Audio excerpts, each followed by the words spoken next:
And of course, Rogue One is a film you've got coming up.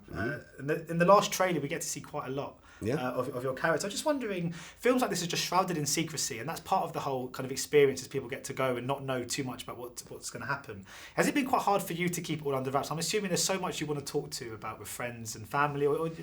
No, really. I mean, it's obviously sometimes the conversation falls that way, but people have not been curious about what is going on. I think the fans are very curious, right? And the journalists, extremely curious.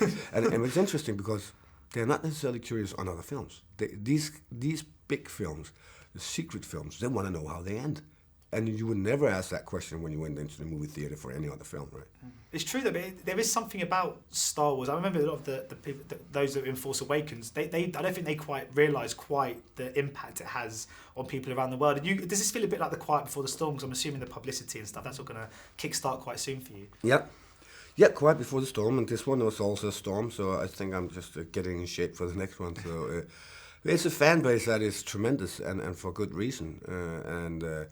We feel it when we are standing at the opening, at the premiere, and then after that, we don't necessarily feel it all the time. I was just reading that you weren't a huge Star Wars fan growing up necessarily. I mean, do you think that actually helps coming into the project with feeling a bit more detached, not having that kind of own personal relationship with the... Well, I did become a Star Wars fan later on in life, so I was a fan when I started the film. But I never spent 3 days outside a movie theater waiting for a ticket, if that's what you mean. But I think to a degree you can come in with an open mind too, if it's complete blank page. But I did know quite a lot about it though. Brilliant. Well, thank you so much for your time today. You're welcome. Cheers. Ladies and gentlemen, you're watching Hey You Guys. Hey You Guys, huh? Hey, you guys. Is that from the Goonies? It is indeed, yeah. Nice. Hey!